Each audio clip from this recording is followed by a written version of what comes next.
My coffee mug slips from my fingers, shattering against the kitchen tile and sending ceramic shards skittering across the floor. I barely notice. My eyes stay locked on my phone, my thumb scrolling through image after image of smiling faces gathered in my aunt's sunlit backyard. 34 guests. I count them methodically, as if the number might somehow be different if I try again. Cousins I haven't seen in years. My mother's college roommate. Even Great-Aunt Judith, who needs a walker to get around. Everyone is there except me. The bridal shower photos show tables draped in cream-colored linens, floral centerpieces in Fiona's favorite coral and mint, champagne flutes raised in countless toasts. A celebration meticulously planned weeks, maybe months in advance. A celebration whose existence I never knew about until this moment. The sting is sharper because just last month, I sent Fiona a handwritten congratulations card with pressed flowers from my balcony garden. I'd even offered to help design her wedding materials, invitations, programs, whatever she needed free of charge, a gift from one cousin to another. My Portland condo suddenly feels cold despite the spring sunshine streaming through the windows. The light that warmed me minutes ago now feels harsh, exposing. I realize in that moment I wasn't just forgotten. I was deliberately erased. I sink onto a kitchen stool, memories washing over me like a tide I can't escape. Last Thanksgiving flashes before me. Aunt Marlene's voice carried across the dining room as she praised Fiona's recent promotion at the bank. Vice president at 29. I always knew she'd make something of herself, she'd announced, beaming at my younger cousin. Then Aunt Marlene's gaze had shifted to me, her smile thinning. And Ocean is still doing that little hobby of hers, the logos and whatnot. That little hobby that paid for this condo. That little hobby that built a client list including 3 national brands. My parents had sat silently, nodding along, while relatives positioned Fiona as the golden one, right in front of me. Even when I'd mentioned the down payment on my condo, $150,000 I'd saved over 7 years, the conversation had quickly pivoted back to Fiona's engagement ring. My hands tremble as I pick up my phone again. I pull up my mother's contact information and press call before I can talk myself out of it. She answers on the 4th ring. Ocean? Is everything all right? Her voice holds that familiar note of concern tinged with judgment, as if she's already decided whatever I'm calling about is an overreaction. There was a bridal shower for Fiona yesterday, I say. My voice comes out steadier than I expected. Everyone was there. Why wasn't I invited? A weighted pause stretches between us, then a sigh. Oh, that. Well, Marlene thinks you always make everything about yourself. Fiona deserves her special day. The accusation lands like a slap. Make everything about myself? When have I ever? Please don't start, Ocean. This is exactly what we wanted to avoid. Your cousin deserves to be celebrated without drama. I stand up straighter, suddenly aware that my shoulders have been hunched forward, my body instinctively making itself smaller. So I'm drama now? That's what you all think of me. It's not personal, Ocean. Not personal. The same words my mother uses whenever she wants to dismiss my feelings. My free hand stops trembling. A strange calm settles over me as I realize this isn't a misunderstanding. This was deliberate. Planned. Discussed. I'm going to call Aunt Marlene. Ocean, don't. My mother's voice rises with alarm, but I've already ended the call. I find Aunt Marlene's number and dial, surprised by my own steadiness. When her voice comes through, clipped and impatient, I don't bother with pleasantries. Why wasn't I invited to Fiona's bridal shower? A pause. Then, I was wondering when you'd call. No apology. No excuse. Just cold acknowledgement. You shouldn't be there. Fiona deserves a day that's just hers. Just hers. As if my presence would somehow diminish my cousin's happiness. As if I'm a shadow that might darken her spotlight. I'm her cousin. Her only cousin. The words feel hollow even as I say them. Blood relation clearly means nothing. Listen, Ocean. Aunt Marlene's voice hardens. We've all discussed this. The wedding plans too. I suggest you don't make this into something bigger than it needs to be. Some relationships in this family are already strained. The threat isn't subtle. Pushback and what little connection I still have with my family might vanish entirely. I stand at my kitchen window, staring at the city spread out below, and suddenly understand with perfect clarity. My family values appearances over genuine connection. They always have. I hang up without saying goodbye. The silence in my apartment no longer oppressive but clarifying. A cardinal lands on my balcony railing. Its bright red feathers vivid against the gray spring sky. It watches me for a moment before flying away, and I find myself wondering what it might be like to be that free. That day later, my phone pings with a notification, while I'm sketching logo concepts for a new client. I almost ignore it. Deadlines wait for no one, but habit makes me glance at the screen. A group message from Aunt Marlene. Remember to bring Fiona's wedding flowers on Saturday. Good thing we didn't invite Ocean, less drama. My pencil stops mid-stroke. The room tilts slightly as I lean against the kitchen counter, my breathing shallow, the phone screen blurring before my eyes. I blink hard, reading it again. This wasn't an oversight, not a simple mistake. A coordinated family exclusion. I take a screenshot before the message disappears with a soft, whoosh sound. Deleted, but not before I captured the evidence.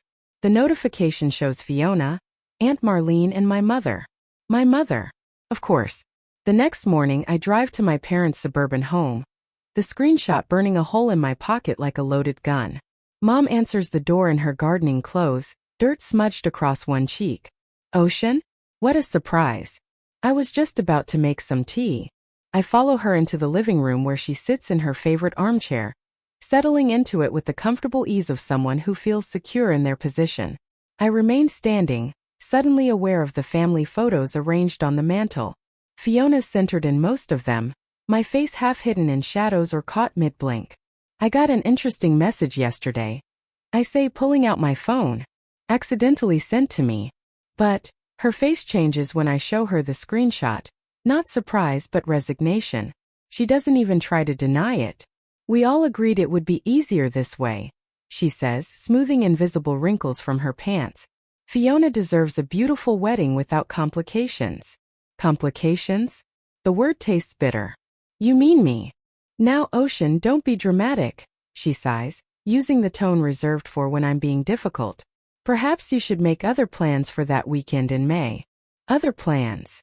I repeat, my voice steady despite the trembling in my hands. While my cousin gets married at the Grand Lake Hotel, that $95,000 wedding, where every distant relative I barely know is invited except me.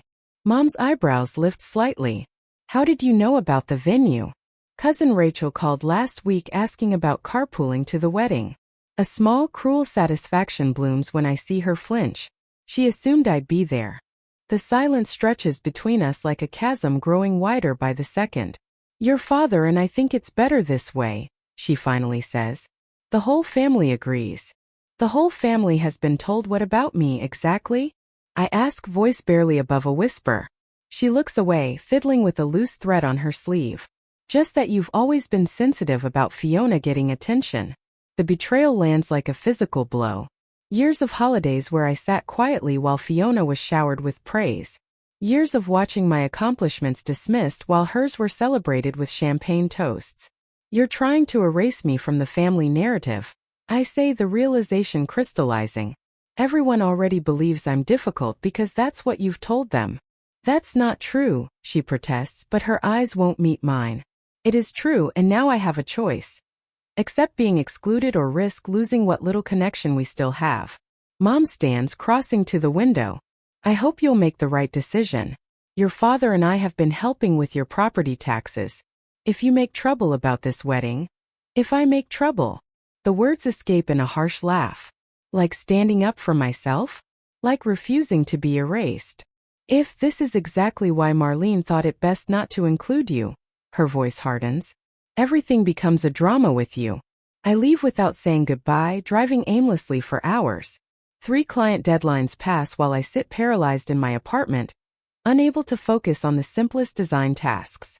3 days of potential revenue vanish while I stare at my phone, waiting for someone, anyone in my family, to say this was all a terrible mistake. No one does. That evening, Isla brings Thai food and wine to my condo, listening as I recount every detail. Unlike my family, she doesn't interrupt or dismiss my feelings. That's textbook emotional manipulation, she says, refilling my glass. They're gaslighting you into believing you're the problem, when they're the ones excluding you. Her validation feels like the first sip of water after days in a desert. Marlene and your mom are tag teaming to control the narrative. Isla continues. Classic toxic family dynamics. Later, alone on my balcony, I watch the city lights flicker on as darkness falls. The cardinal returns, perching briefly on the railing before flying away. As I sat there sipping wine gone warm, I wondered whether I should attend the wedding anyway and force a confrontation or step away completely and build my own celebration elsewhere. The family I'd known all my life was slipping away. But was it worth fighting for relationships that caused so much pain? Fiona's engagement photos appear on my Instagram feed at precisely 8:17 a.m. on a Tuesday. I'm midway through my first cup of coffee when her radiant smile fills my screen. Her fiancé gazing at her with practiced adoration against a backdrop of autumn leaves. The caption beneath cuts sharper than any knife could. Celebrating our journey with those who truly support us. Keeping our wedding intimate with only the people who've always been there. My phone buzzes 3 times in rapid succession. Private messages from cousins I've exchanged perhaps 10 words with at family gatherings over the years. Why are you causing drama during Fiona's special time? Family should support each other no matter what. Aunt Marlene is so upset about your behavior. I set my phone face down on the kitchen counter, my hand trembling slightly. The accusations make no sense until I realize what's happening. They're rewriting history, crafting a narrative where I declined an invitation rather than acknowledging I was deliberately excluded. My grandmother's call comes that evening as I'm washing dishes, her voice wavering with disappointment. Ocean, honey, I never thought you'd refuse to support your cousin's special day. The plate in my hands nearly slips. Grandma, I wasn't invited. That's not what Marlene told me. Her voice hardens with certainty. She said you couldn't put aside your jealousy for even one day. After we hang up, I stand motionless at my kitchen sink, water running over my hands until it turns from warm to cold. The family story about me is taking shape without my input. According to Isla, who still speaks with my mother weekly, Aunt Marlene has been sharing tearful accounts of my jealousy issues with anyone who will listen. The following week, Barton Media cancels our contract for their spring campaign. The email is polite but clear. We've heard you can be difficult to work with. We need someone who fits our collaborative culture. 3 days later, Westerly Home Goods pulls out of our preliminary discussions. The loss of both projects carves $27,000 from my expected quarterly income. I track the connections methodically. Barton's marketing director plays tennis with my uncle. Westerly's owner attends the same church as Aunt Marlene. Sleep becomes a distant memory. I spend nights hunched over my computer, redesigning my portfolio website instead of resting. Every pixel adjustment, every color shift feels like reclaiming a small piece of my narrative. At 3 a.m. with my eyes burning from screen glare, I wonder how many hours of work it will take to outrun the whispers. My once comfortable routine fractures. I stop visiting Marigold Coffee despite their perfect oat milk lattes because Aunt Marlene's Bridge Club meets there Thursday mornings. I drive 15 minutes out of my way to shop at a different grocery store after spotting my mother's friend Caroline examining apples in my usual produce section. Checking social media becomes a form of self-harm.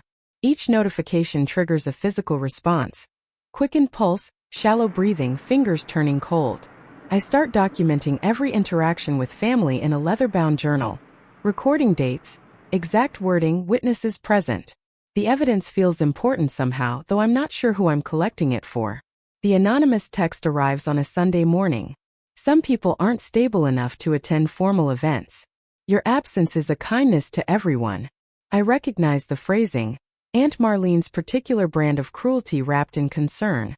The phone slips from my fingers onto the couch as something inside me finally breaks. The doorbell rings at that exact moment. I consider ignoring it until I hear Isla's voice through the door. I know you're in there, Ocean.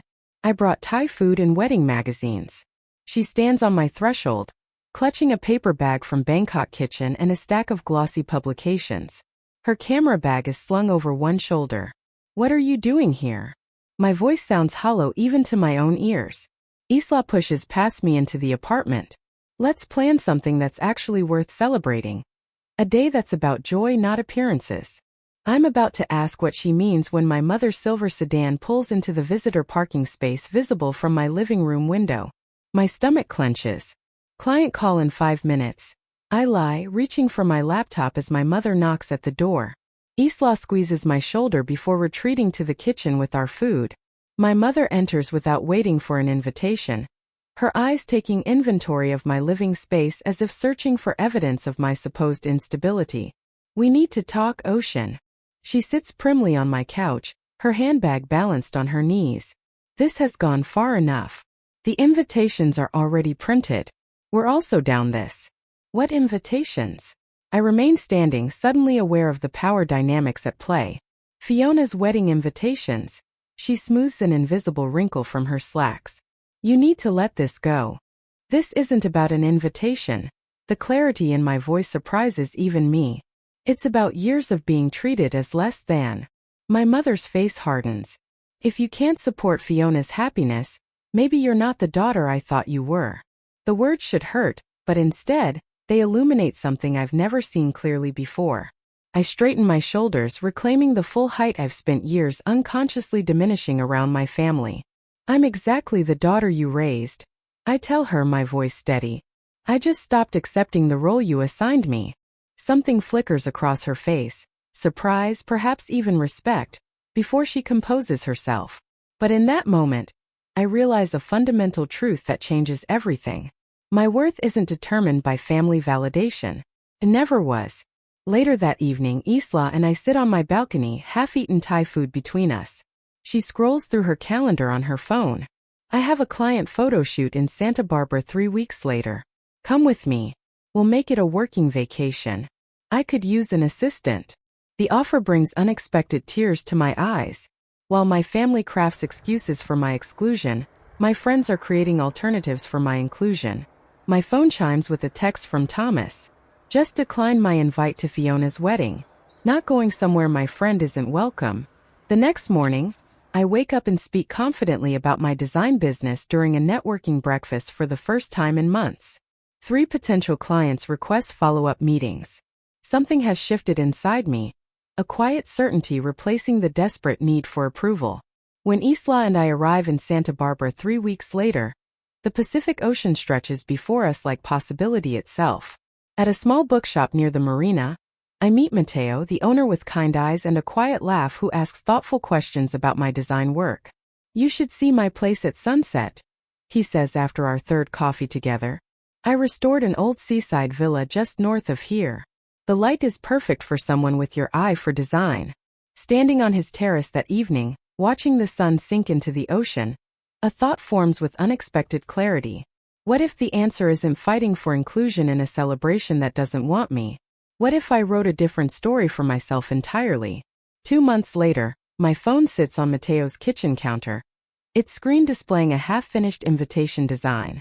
The coastal villa's morning light streams through tall windows, illuminating the space where 18 place settings will soon host the only people who truly matter in my life.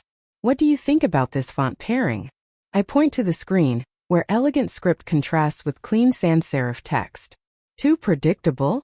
Mateo leans forward, the scent of his coffee mingling with the salt air drifting through open windows. It feels like you, confident but not shouting for attention. I smile, making a small adjustment to the spacing. For 3 weeks, every spare moment has gone into planning this gathering. Not a reaction to family drama, but a celebration reflecting who I've become. Each element, from hand-pressed botanical prints to custom playlists, showcases my professional talents while honoring genuine connections. May 15th, I say, tracing the date on screen. Far enough from Fiona's wedding that no one can claim I'm being competitive. Does it matter what they think? Mateo asks, his voice gentle but challenging. It matters that I know my intentions, I say. I save the file and close my laptop. This isn't about them anymore. For the first time since finding those bridal shower photos, excitement bubbles up without the bitter aftertaste of rejection.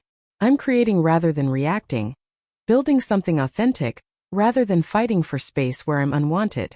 My phone rings, Aunt Marlene's name flashing on screen. I consider letting it go to voicemail, then decide against it. I'm done hiding. Hello. My voice comes out steady, professional. Ocean. Her voice could freeze water. What's this I hear about you planning some vacation during family wedding season? You need to take down those social media posts immediately. I frown, confusion momentarily replacing caution. What posts? Isla's photography page. The save the date announcement for your event. At a seaside villa? On May 15th. My stomach drops. May 15th? But Fiona's wedding isn't until June. Silence stretches between us. When Marlene speaks again, her voice drips with artificial sweetness. Oh, didn't you know? The date was moved weeks ago. May 15th at the Grand Monarch Hotel. Everyone's been informed. Everyone except me. So you're having your little party the same day as Fiona's wedding? The accusation hangs in the air. Family will take sides, Ocean. Think about what you're doing. My first instinct is panic. Should I change my date? Apologize for a conflict I didn't create. But as Marlene continues listing reasons I should rearrange my plans, something hardens inside me. I look at the invitation design, at Matteo setting coffee mugs in the sink, at the home that welcomed me without conditions. I won't rearrange my joy to accommodate your judgment. I say quietly. What did you just say to me? The date stays, Aunt Marlene. Anyone who wants to attend either event should follow their heart. You've made yours clear. I end the call before she can respond. Matteo watches me carefully, waiting. Apparently Fiona's wedding is the same day as our celebration. I tell him. Complete coincidence. Do you want to change our date? The question hangs between us. With both ceremonies now scheduled for the same day, I faced a choice. Postpone my celebration to avoid conflict, or proceed with the day Matteo and I had planned. Was preserving peace with people who excluded me worth disrupting my own happiness? No, I answer finally. We're keeping our date. Matteo nods, understanding without needing explanation. This is the difference between chosen family and blood ties. One requires performance, the other offers acceptance. Later that afternoon, my phone buzzes with Isla's message. Saw your final invitation design. Gorgeous. Consider photography services my gift to you both. I smile, typing back my thanks. Within minutes, a group chat forms with friends, coordinating travel plans, turning our gathering into a weekend celebration. Thomas offers to handle wine selection, while Gianna wants to arrange flowers from local markets. You focus on the creative stuff, Matteo says that evening, showing me spreadsheets tracking accommodations and transportation. I've got logistics covered. As we work side by side, him managing practical details, me designing personal touches, I realize we're creating something neither of my parents would understand. This isn't about reaction but intention. Not about competition but completion. My phone begins buzzing constantly with family messages, but friends create a protective buffer. When Aunt Marlene sends a paragraph about selfish choices, Isla responds with oceanfront venue photos. When my mother texts asking how I could do this, Matteo hands me paint swatches for table settings. A week before our celebration, an unexpected text arrives from my cousin Rachel, whom I haven't spoken to in months. Grandmother's asking questions about why you weren't invited to anything. Marlene's story isn't holding up anymore. I read it twice, unsure how to respond. The next day, another message arrives, this time from Uncle David. Something doesn't add up about this wedding drama. Fiona keeps changing her explanation. The family narrative, so carefully constructed, begins showing cracks. Different relatives have been told different versions of my exclusion, and the contradictions are becoming noticeable. When my grandmother's name appears on my phone that evening, I answer immediately. Ocean. Her voice sounds smaller than I remember. I'd like to hear your side of this wedding business. Before I can form a response, another call beeps through, my mother. I let it go to voicemail, focusing on my grandmother's questions. Later I listened to my mother's message, her voice strained with forced casualness. We need to talk about a compromise. Can we meet tomorrow? It's urgent. I set the phone down, looking out at the sunset painting Matteo's garden in golden light. For the first time, the thought of facing my family doesn't fill me with dread. Whatever comes next, I'm standing on solid ground. The knock on my door comes at 8:15 on a Tuesday morning, 3 days before my ceremony. Through the peephole I see my mother clutching her purse with white knuckles while Aunt Marlene stands beside her, designer handbag dangling from a tight grip. I consider pretending I'm not home, but the truth needs addressing eventually. Ocean, sweetheart. My mother's voice carries forced cheer as she steps into my condo. We thought we should talk.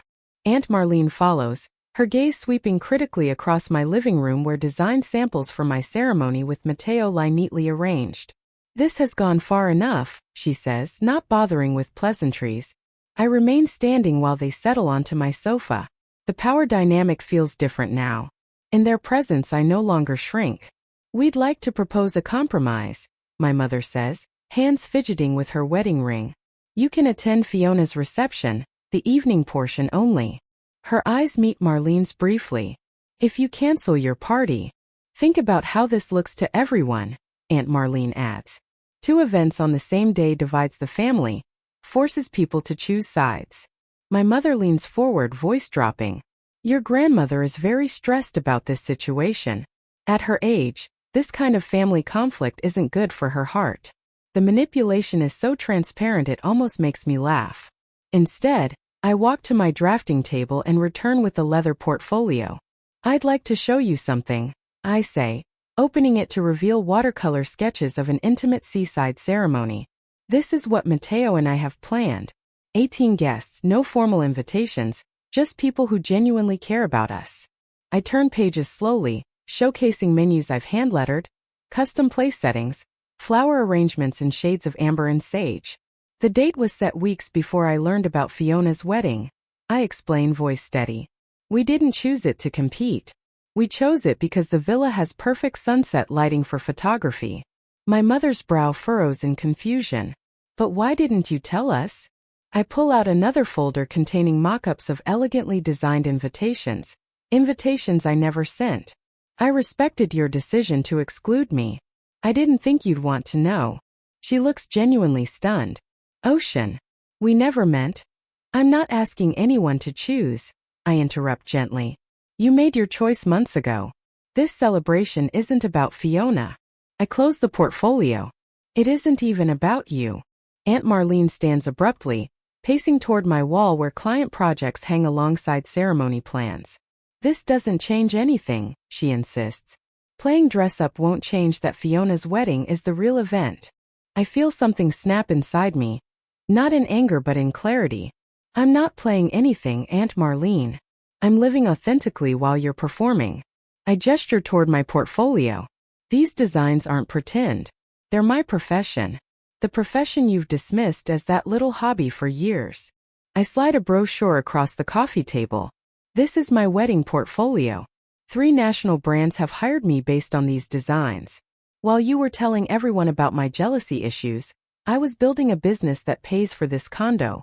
My mother sinks deeper into the sofa, eyes lingering on a photo of Mateo and me at his villa. For the first time, she seems to see beyond her sister's narrative. Were we really that cruel? She asks quietly. Aunt Marlene snorts, grabbing her purse. This is ridiculous. I'm not sitting here while she twists everything around. She storms toward the door but pauses with her hand on the knob. Fiona's wedding costs $95,000. It's at the Grand Hotel. There will be 200 guests. That's what a real celebration looks like. I smile, not unkindly. That sounds lovely for Fiona. I hope she feels truly seen there. After Marlene slams the door, my mother remains seated, looking smaller than I've ever seen her.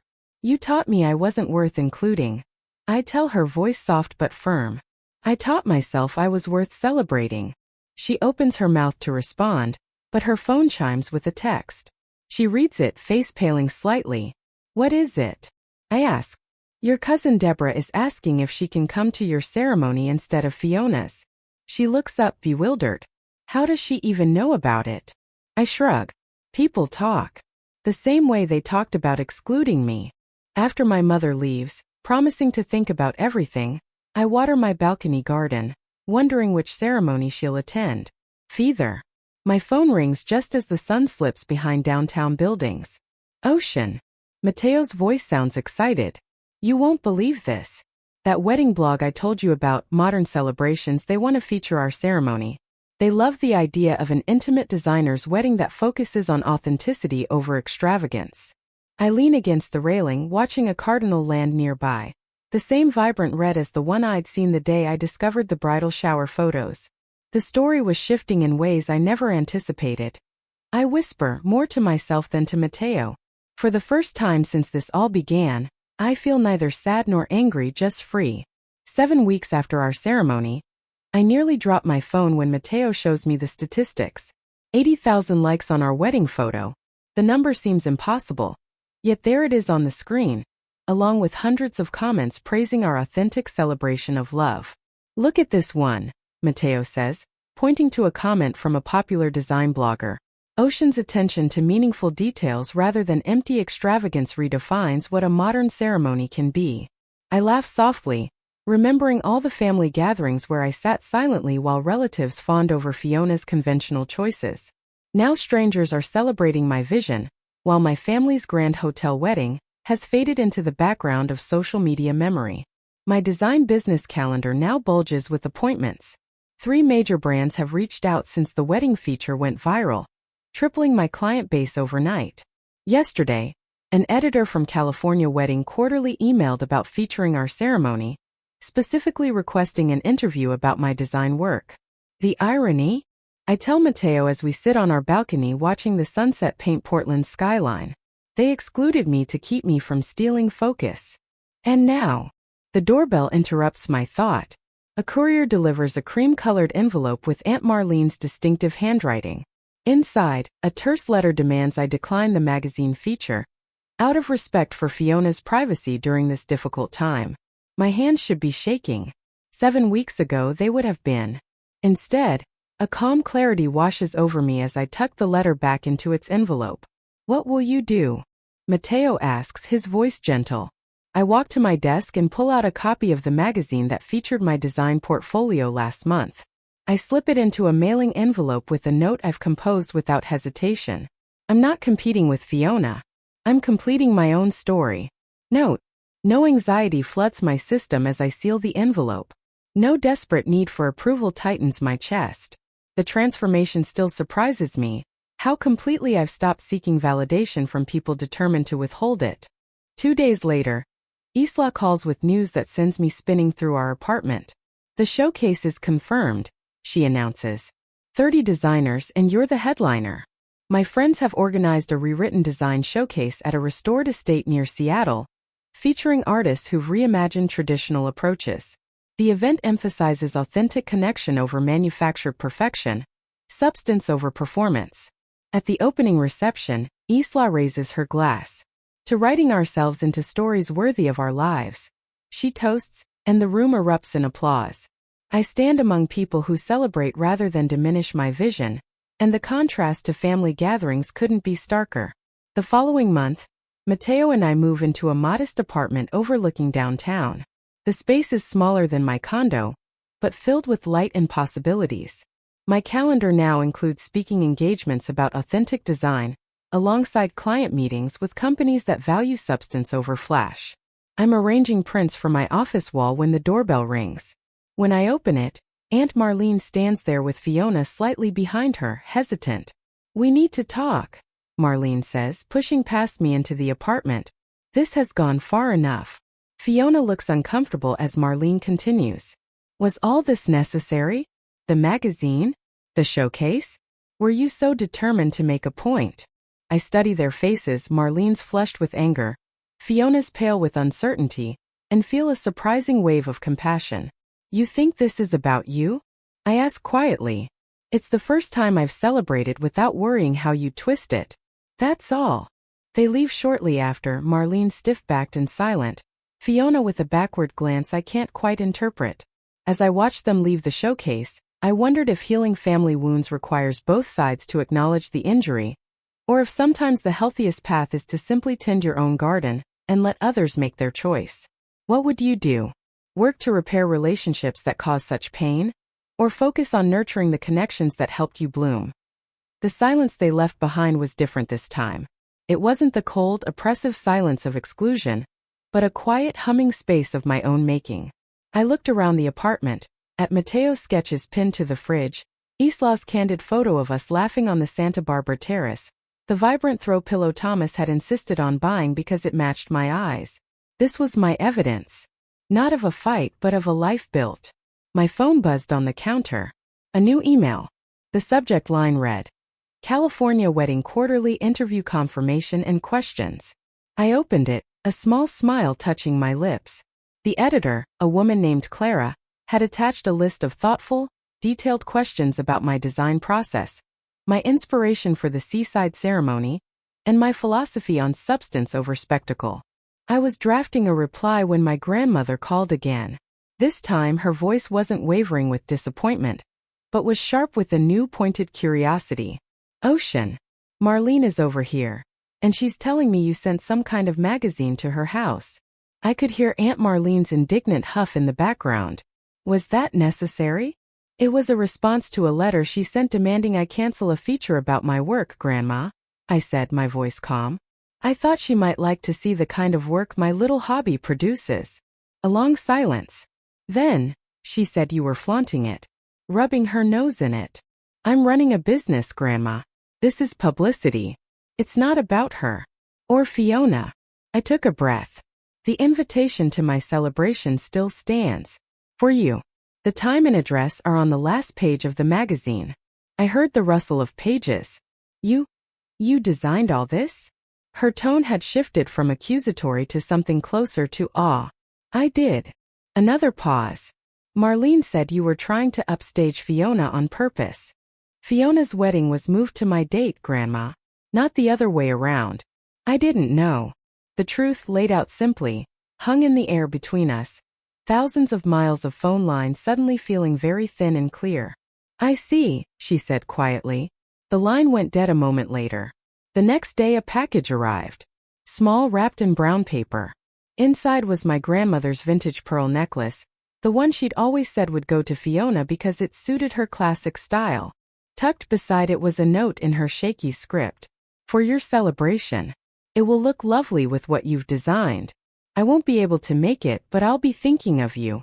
It wasn't an apology. It wasn't a renunciation of my aunt's.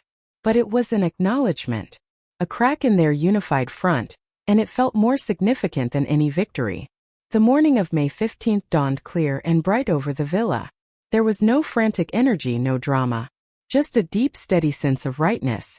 Isla was directing Thomas on where to hang strings of fairy lights. Gianna was arranging breathtaking wildflowers in mismatched vintage vases. Matteo was in the kitchen, humming along to the playlist we'd made together. My phone stayed inside on silent. The only family narrative I was concerned with today was the one I was living. As the sun began to dip toward the horizon, casting the villa in a golden glow, everyone gathered on the terrace. There were no assigned seats, no processional. Just 18 people I loved standing together waiting. I wore a simple, elegant dress the color of sea glass, and my grandmother's pearls. Matteo took my hand. His eyes were warm. Ready. I looked out at the faces of my friends, their expressions full of nothing but joy and support for us. I thought of the Grand Monarch Hotel, of the 200 guests, the $95,000 spectacle, the performance of it all. I felt no pull toward it, no bitterness, only a distant pity for the version of myself that would have been shattered by that exclusion. Yes, I said, and I meant it completely. The ceremony was nothing like a traditional wedding. We spoke our own vows, promises built not on forever, but on the certainty of who we were together in that moment. Isla cried unashamedly behind her camera. Thomas hooped when we kissed. Later, under a canopy of stars and fairy lights, as we shared food and stories and laughter, my phone lit up with a single text. It was from a number I didn't recognize, but the area code was from back home. Saw the pictures Isla posted. Looks like a real celebration. Sorry I missed it. Cousin Rachel. I showed it to Matteo. He smiled and squeezed my hand. The story's getting out. I didn't reply. I simply placed the phone back on the table, screen down, and turned my attention back to my friends, to my partner, to the life I had chosen to build. The family I came from was still there, with its wounds and its whispers. But their power to define my story, to dictate my worth, had vanished into the salt-tinged air. I was no longer a character in their drama. I was the author of my own. The final perfect bite of Gianna's lemonberry tart was still on my tongue when I saw the headlights cut through the twilight, sweeping across the terrace. The laughter and soft music didn't stop, but a few of my friends glanced toward the driveway, their expressions curious. A rental car. The door opened and my mother got out. She stood there for a moment, a silhouette against the darkening blue of the sky, still in the dress I knew she'd have worn to the Grand Monarch. She looked small and utterly out of place. She wasn't supposed to be here. The ceremony was over. The dinner was winding down. My body went still.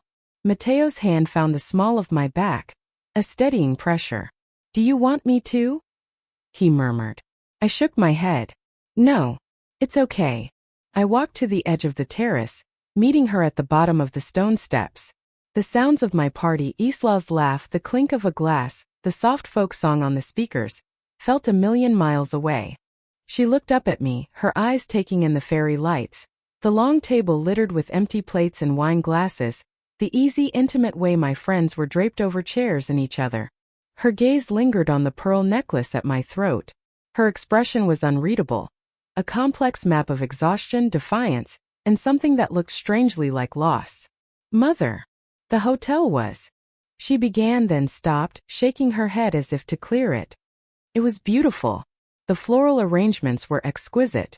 Fiona looked radiant. She recited the words like lines from a play, her voice hollow. I waited. I had nothing to add to that. She finally looked at me, really looked at me. I left before the cake was cut. The admission seemed to surprise her as much as it did me. I told Marlene I had a migraine. "Why are you here?" I asked, my voice softer than I expected. She wrapped her arms around herself, though the night air was warm. I saw the pictures. On my phone. Isla posted them. She gestured vaguely toward the party behind me. Everyone was smiling. Really smiling. It didn't look. She searched for the word, the right adjective from her world of appearances and performances. It didn't look staged. The unspoken comparison hung between us. Her $95,000 staged event. My $15,000 authentic one. I wanted to see it for myself, she finished, her voice barely a whisper. And in that moment I didn't see the woman who had dismissed me, who had conspired in my erasure. I saw a woman standing alone in a driveway, looking up at a party she hadn't been invited to, not by the host, but by the very nature of the event itself. She didn't know how to belong here. She never had. The anger I had clung to for months didn't vanish, but it settled. It cooled into a hard, clear understanding. This was her loss, not mine. "You can come up," I said. It wasn't an invitation to rejoin my life, not really. It was an offering. A single glance into a world she had never understood. "There's dessert left. And coffee." She hesitated, then shook her head. A sharp, almost frightened movement. No, I shouldn't. Marlene will." She trailed off and the old programming kicked in. The fear of her sister's judgment was a stronger chain than any desire she might have felt. She took a step back toward her car. "It looked nice, Ocean." It was the closest she would ever come to an apology, to approval. "Thank you," I said.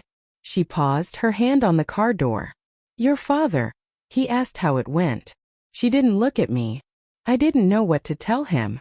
I thought of the man who had sat silently through every Thanksgiving, every dismissal. "You can tell him the truth," I said. "Tell him it was perfect." She nodded, a quick, jerky motion, then got in the car and drove away, the red taillights disappearing down the coastal road. I stood there for a long time, listening to the ocean and the laughter behind me, feeling the weight of the pearls on my neck.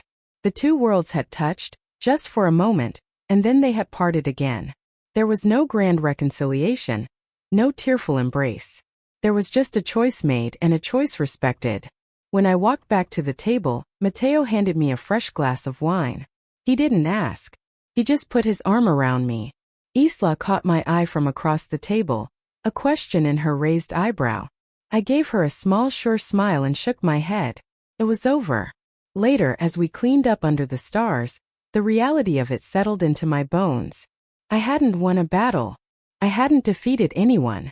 I had simply stepped onto a different path, and the distance between that path and the one my family was on was now too great to bridge. And for the first time that distance felt like freedom, not like exile. The family I'd been born into had chosen its story, and finally, peacefully, I was content to let them live in it. I had my own to write.